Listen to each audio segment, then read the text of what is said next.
Hello' বন্ধুসকল welcome back to my ৰেকিয়াফিড YouTube channel. তো গাইজ যোৱাকালি অসম পুলিচৰ এডমিট কাৰ্ড মুকলি হৈ গ'ল, য'ত অসম পুলিচৰ যিটো ABUB পোষ্ট আছিলে সেইটো পোষ্টৰ এডমিট কাৰ্ড আহিল, তাৰ লগতে যিটো APRO আছিলে, মানে যিখিনি পোষ্টৰ মানে 3200 মিটাৰ ৰানিং আছে সেইখিনি গোটেইকেইটা পোষ্টৰ একেলগে এডমিট কাৰ্ড মুকলি কৰিলে যোৱাকালি। আৰু বহুতে এডমিট কাৰ্ড ডাউনলোড কৰিলে যদিও হয়তো বহুতে ডাউনলোড কৰিব পৰা নাই। বহুতে মোক কমেণ্ট কৰি আছিলে যোৱাকালিয়ে, কাৰণ মই ভিডিঅ'টো যোৱাকালি পুৱাই আপলোড দিছিলোঁ। পুৱাই আপলোড দিয়াৰ পিছতে মই এফালে যাব লগা হ'ল, তাৰ ফলত মই নেক্সট ভিডিঅ' এটা আনিব নোৱাৰিলোঁ। যিহেতু মোক বহুতে কমেণ্ট কৰি কৈ আছে, দাদা মোৰ এডমিট কাৰ্ডটো মই ডাউনলোড কৰিব পৰা নাই, নট ফাউণ্ড দেখাই আছে। যেতিয়া মই মানে লগ ইন কৰিব ট্ৰাই কৰিছোঁ মোৰ নট ফাউণ্ড দেখাই আছে। আৰু কিছুমানে কৈছে যে মোৰ এডমিট কাৰ্ডত এটা ভুল আছে। কিছুমানৰ ভুলটো ধৰক আপোনাৰ জেণ্ডাৰটোৱে ভুল হৈ গৈছে, মানে মোৰ মেলৰ জেগাত ফিমেল আহিছে, ফিমেলৰ জেগাত মেল আহিছে। সেইটো হ'লে অলপ প্ৰব্লেম হৈ যায়। আৰু কি কৰিব লাগে নিশ্চয় মই এই ভিডিঅ'টো আপোনালোকক জনাই দিম, কি কৰিলে তোমালোকে ইণ্টাৰভিউ দিব পাৰিবা। যিহেতু এটা ল'ৰা যদি জেণ্ডাৰটো ছোৱালী আহে, যিদিনাখন ছোৱালী ইণ্টাৰভিউ থাকিব সেইদিনাখনেতো ডেটটো থাকিব নহয় জানো। তো ছোৱালী হ'ব 1600 মিটাৰ ৰানিং হ'ব, ল'ৰা হ'ব 3200 মিটাৰ। তোমালোকে কেনেকৈ তাৰ লগত মাৰিবা? যদি ছেম হোৱাহেঁতেন, যেনেকৈ এতিয়া ADRE যিটো আমাৰ এক্সাম হ'ল, সেই এক্সামত কিছুমান ল'ৰা মানে ফিমেল আহিছে, কিছুমান ছোৱালী মেল আহিছে। তো তাত কোনো প্ৰব্লেম নাই, তাত যিহেতু কুৱেশ্যন পেপাৰ ছেম হয়, আমি এক্সামে খালি দিব লাগে মেল ফিমেল। তো চেণ্টাৰটো অলপ বেলেগ কৰি দিছে যদিও তথাপিতো আমি এক্সাম দিবলৈ পাৰিছিলোঁ ADRE এক্সামত। কিন্তু ইয়াতে যিহেতু মেল ফিমেল কৰি দিয়াৰ লগত আমাৰ ৰানিংটোৱে বেলেগ হৈ যায়।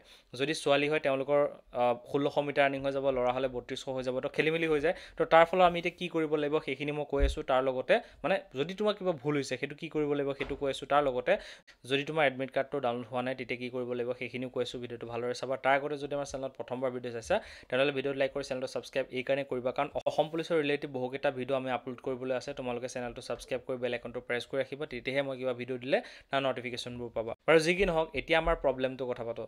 প্ৰথমতে তোমালোকৰ যিখন এডমিট কাৰ্ড ডাউনলোড হোৱা নাই, প্ৰথমতে আমি কি ভৰাব লাগে সেইখিনি মই কৈ দিছোঁ। প্ৰথমতে তোমাৰ যিটো মোবাইল নাম্বাৰ, সেই মোবাইল নাম্বাৰটো ভৰাব লাগে। তাৰ তলতে যিটো ডেট অফ বাৰ্থ আছে, আমাৰ যিটো জন্মৰ ডেট অফ বাৰ্থটো, সেই ডেট অফ বাৰ্থটো ধুনীয়াকৈ এডোখৰ জেগাত ভৰাব লাগে। সেইটো ভৰাই চাবা, চাই পেলাই তলত যিটো ক্লিক হেয়াৰ বুলি আছে বা যিটো লগ ইন বুলি আছে, ইয়াতে তোমালোকে ক্লিক কৰিবা। ক্লিক কৰাৰ লগত তোমালোকৰ এডমিট কাৰ্ডখন আহি যাব, যদিহে তোমালোকে এপ্লাই কৰিছা। আৰু যদিহে অহা নাই তেন্তে তোমালোকৰ যিটো এপ্লিকেশ্যন নাম্বাৰ আছে, মানে আমি যেতিয়া এপ্লাই কৰিছিলোঁ, এপ্লাই কৰাৰ পিছতে আমাক এখন একনলেজমেণ্ট ফৰ্ম এখন দিছিলে, সেই ফৰ্মখনতে এপ্লিকেশ্যন নাম্বাৰ বুলি আছে, সেই নাম্বাৰটো ওপৰতে ভৰাই দিবা। য'ত মোবাইল নাম্বাৰ বা এপ্লিকেশ্যন নাম্বাৰ যিকোনো এটা ভৰালে হৈ যায়। তো আমি এপ্লিকেশ্যন নাম্বাৰটো ভৰাম, তাৰ তলতে ডেট অফ বাৰ্থটো দি পেলাই তেতিয়া লগ ইন কৰি চাবা। যদি তথাপিতো নট ফাউণ্ড দেখাই আছে, তেতিয়া তোমালোকে এপ্লিকেশ্যনখনত ভালকৈ চাবা যে তোমালোকৰ ডেট অফ বাৰ্থটো তাত শুদ্ধকৈ এপ্লাই কৰোঁতে দিছিলে নে নাই, বা যদি যিটো মোবাইল নাম্বাৰ দিব দিছিলে তাতে এপ্লাই কৰোঁতে তাৰ সেইটো শুদ্ধকৈ দিছে নাই, সেই দুটা বস্তু চাবা। যদি সেই দুটা বস্তু ঠিকে আছে তথাপিতো এডমিট কাৰ্ড ডাউনলোড হোৱা নাই, কিছুমানৰতো আহি গৈছে, হয়তো মোক যোৱাকালি অলপ ছাৰ্ভাৰটো প্ৰব্লেম থকাৰ কাৰণে হয়তো কিছুমান অহা নাছিলে, তাৰপিছত আহি গৈছিলে। তো এনেকৈ এবাৰ ট্ৰাই কৰি চাবা। যদিহে তোমালোকৰ মোবাইল নম্বৰটো ঠিকে আছে বা ডেট অফ বাৰ্থটো এপ্লাই কৰা কাগজখনত ঠিকে আছে, মানে শুদ্ধকৈ আছে, তেতিয়া তোমালোকে কি কৰিবা, ইয়াতে এটা কণ্টেক্ট নাম্বাৰ দিয়া আছে চোৱা। তো এই নম্বৰটো তোমালোকে বাৰে কল কৰিবা। কল কৰিলে নিশ্চয় তেওঁলোকে ৰিচিভ কৰিব। ৰিচিভ কৰিলে তোমালোকে নিজৰ প্ৰব্লেমটো ক'বা যে মোৰ এনেকুৱা প্ৰব্লেম আছে, মই এডমিট কাৰ্ডটো ডাউনলোড কৰিব পৰা নাই, মই এপ্লাই কৰিছিলোঁ। তেতিয়া তোমালোকক হেল্প কৰিব নিশ্চয়। তোমালোকে এডমিট কাৰ্ডখন ডাউনলোড কৰাৰ ক্ষেত্ৰত নিশ্চয় তেওঁলোকে কিবা এটা হেল্প কৰিব। এতিয়া এইটো হৈ গ'ল। তাৰপিছত এতিয়া নেক্সট প্ৰব্লেমটো হৈছে, যিবোৰে কমেণ্ট কৰি আছে যে মোৰ কাগজখনত ভুল আহিছে, মোৰ নামটো ভুল আহিছে বা মোৰ জেণ্ডাৰটো ভুল আহিছে। নাম চাম ভুল হ'লে ইমান চিন্তা কৰিব নালাগে, কিন্তু যদি জেণ্ডাৰটো ভুল হৈছে তেন্তেহ'লে আমি অলপ চিন্তা কৰিবলগীয়া কথা। তো এতিয়া আমি কি কৰিব লাগিব? যদি জেণ্ডাৰটো ভুল হৈছে, প্ৰথমে তোমালোকে ইয়াত যিটো কণ্টেক্ট নাম্বাৰ আছে সেই কণ্টেক্ট নাম্বাৰটোত কল কৰা। প্ৰথম ষ্টেপটো কণ্টেক্ট নাম্বাৰটোত কল কৰা। কল কৰি পেলাই তেওঁলোকক কোৱা, ট্ৰাই কৰিব লাগিব কেইবাবাৰো কল কৰি হয়তো। তো কল কৰি তেওঁলোকক কোৱা যে মোৰ এনেকুৱা এটা প্ৰব্লেম হৈ গ'ল, এতিয়া মই কি কৰিম? তো তেওঁলোকে হয়তো কাৰেকশ্যন কৰি দিব পাৰে, তেওঁলোকৰ হাতত এইটো থাকে, কাৰেকশ্যন কৰিব তেওঁলোকে পাৰে। যদি তেওঁলোকে কাৰেকশ্যন কৰি দিয়ে তেন্তেহ'লে তোমালোকৰ প্ৰব্লেমটো ছল্ভ হৈ গ'ল। আৰু কাৰেকশ্যন কৰি দিয়াৰ পিছতে তোমালোকক এটা হয়তো নতুন ডেট দি দিব, সেই ডেটৰ মতে তোমালোকে ফিজিকেল টেষ্ট দিবলৈ যাব পাৰিবা। কিন্তু যদিহে তোমালোকৰ এইটো প্ৰকাৰে তোমালোকৰ প্ৰব্লেমটো ছল্ভ হোৱা নাই, চেষ্টা পূৰা কৰিবা যে এনেকৈ প্ৰব্লেমটো ঠিক কৰিবলৈ। যদি কিবা কাৰণত নহয়, নেক্সট অপশ্যন আছে, যেতিয়া তোমালোকৰ যিটো গ্ৰাউণ্ডত তোমালোকৰ ফিজিকেল টেষ্ট আছে, সেই যিটো গ্ৰাউণ্ডত তোমালোকৰ ফিজিকেল টেষ্ট আছে, সেই গ্ৰাউণ্ডত যিদিনাখন ফিজিকেল টেষ্ট ষ্টাৰ্ট হ'ব, সেইদিনাখন তোমালোকে এখন এপ্লিকেশ্যন লিখি লৈ যাবা যে মোৰ এনেকুৱা প্ৰব্লেম হৈছে, এনেকৈ ধুনীয়াকৈ বস্তুটো তোমালোকে এখন এপ্লিকেশ্যন লিখি লৈ যাবা। আৰু সেই এপ্লিকেশ্যনখন লৈ পেলাই তোমালোক যাবা SP অফিচলৈ। এতিয়া ধৰা মই যদি কওঁ আমাৰ ডিষ্ট্ৰিক্ট হ'ল মৰিগাঁও ডিষ্ট্ৰিক্ট, কিন্তু আমাৰ এইবাৰ নগাঁৱত হ'ব। তো নগাঁও আমি SP অফিচত যাব লাগিব। SP অফিচত গৈ পেলাই SP গৈ পেলাই এপ্লিকেশ্যনখন দিবাগে।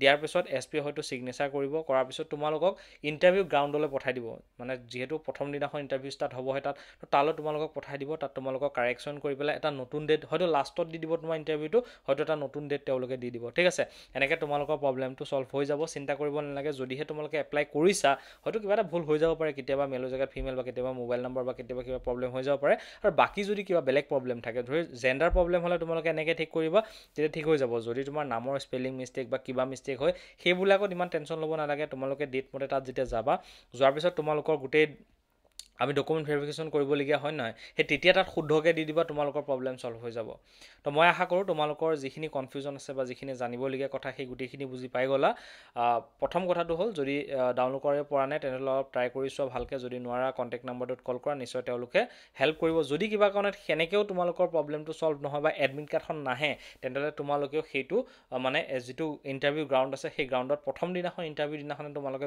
যাবা যাই পেলাই যিখন এপ্লিকেশ্যন আছে সেইখন তোমালোকে দেখাই দিবা যে মোৰ এডমিট কাৰ্ড ডাউনলোড কৰিব পৰা নাই মই বহুত ট্ৰাই কৰিছোঁ এনেকৈ নিশ্চয় তেওঁলোকে হেল্প কৰিব ঠিক আছে এইটো অপশ্যন আৰু যদি কিবা মানে জেণ্ডাৰ প্ৰব্লেম হৈছে তেনেহ'লে সেইটো এপ্লিকেশ্যনখন দিবাগে SP অফিচত তথাপিতো তেনেকৈও তোমালোকৰ প্ৰব্লেমটো ছল্ভ হৈ যাব মই আশা কৰোঁ তোমালোকৰ যিখিনি কনফিউজন আছে সেই গোটেইখিনি ক্লিয়াৰ হৈ গ'ল যদি মোৰ ভিডিঅ'টো তোমালোকৰ ভাল লাগিলে ভিডিঅ'টো লাইক কৰি চেনেলটো ছাবস্ক্ৰাইব কৰিব ভিডিঅ' চোৱাৰ বাবে ধন্যবাদ জয় হিন্দ যদিহে আপোনালোকে ADRE বা অসম পুলিচ বা আন পোষ্টত যদিহে তোমালোকে এপ্লাই কৰিছা তাৰ বাবে আমাৰ টিমে কিছুমান নোট প্ৰিপেয়াৰ কৰিছে য'ত প্ৰতিটো ছাবজেক্টৰ বিষয়ে ডিটেইলি এখন ই-বুক আছে য'ত অসমীয়া আৰু ইংলিছ মাধ্যমত ধুনীয়াকৈ কনচেপ্ট ক্লিয়াৰ কৰি বুজোৱা আছে তাৰপিছতে MCQ বেছ নোটো আছে তাৰ লগতে যিটো আমাৰ ADRE এক্সাম হ'বলৈ গৈছে তাৰ বাবে স্পেচিয়েলি এখন ই-বুক বনোৱা হৈছে সেইখনো তাৰ লগতে থাকিব তাৰ লগতে টেষ্ট চিৰিজো এড কৰা হৈছে মানে যিটো এক্সাম হ'বলৈ গৈ আছে সেই এক্সামত কেনেকৈ প্ৰশ্নখন আহিব কেনেকুৱা প্ৰশ্ন আহিব পাৰে সেনেকুৱাকৈ 16টা টেষ্ট চিৰিজ এড কৰা হৈছে সেই গোটেইকেইটা টেষ্ট চিৰিজ ইয়াতে এড কৰা হৈছে এই গোটেইখিনি একলগ কৰি এটা কোৰ্চ হিচাপে তোমালোকক দিয়া হৈছে বেলেগে অকল টেষ্ট চিৰিজটো 400-500 তাত থাকি বেছিকৈও চেল কৰি আছে